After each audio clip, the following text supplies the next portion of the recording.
बिस्मिल्लाहिर्रहमानिर्रहीम। आज हम डिस्कस करेंगे आर्टिकल 49 है कॉन्स्टिट्यूशन ऑफ पाकिस्तान 1973 का।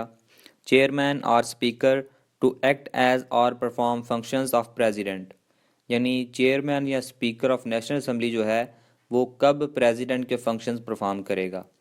If the office of president becomes vacant by reason of death, resignation or removal of president, the chairman, or if he is unable to perform the functions of the office of president, the speaker of the national assembly shall act as president until a president is elected in accordance with clause 3 of article 41।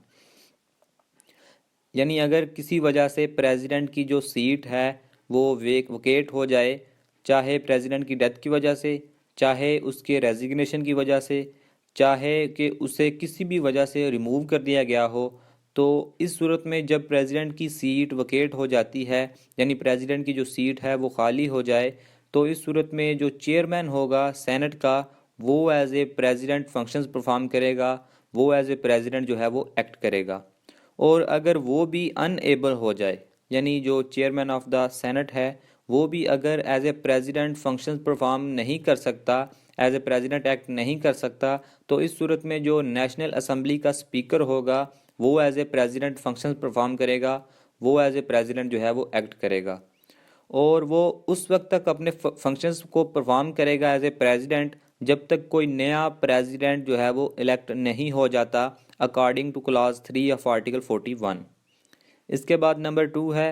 When the president by reason of absence from Pakistan और any other cause is unable to perform his functions, यानी अगर जो president of Pakistan है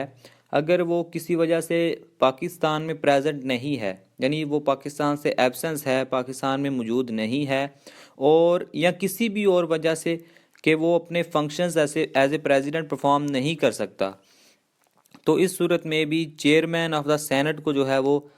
as a president functions perform करना पड़ेंगे। और अगर वो भी पाकिस्तान में मौजूद नहीं है, वो भी पाकिस्तान से एब्सेंस है और इस वजह से वो भी as a president functions perform नहीं कर सकता, तो इस सूरत में speaker of the national assembly जो होगा वो as a president functions perform करेगा और वो एज ए प्रेसिडेंट जो है वो एक्ट करेगा उस वक्त तक जब तक वो प्रेसिडेंट ऑफ पाकिस्तान जो है वो रिटर्न टू पाकिस्तान नहीं हो जाता, यानी वो वापस पाकिस्तान नहीं आ जाता। उस वक्त तक ये चेयरमैन या speaker of the national assembly जो है वो as a president functions perform करेंगे। और जब तक वो प्रेसिडेंट जो असल में इलेक्ट हुआ है वो अपने फंक्शंस को दोबारा रिज्यूम नहीं कर लेता, जब तक वो पाकिस्तान दोबारा नहीं आ जाता, उस वक्त तक सेनेट का जो चेयरमैन है या speaker of the national assembly जो है वो अपने फंक्शंस को एज ए प्रेसिडेंट परफॉर्म करेंगे, वो एज ए प्रेसिडेंट एक्ट करेंगे। तो ये थी हमारी आज की वीडियो। उम्मीद है आपको ये वीडियो पसंद आई होगी। अगर आपको ये वीडियो अच्छी लगे तो इसे लाइक करें, चैनल सब्सक्राइब करें। अल्लाह हाफिज़।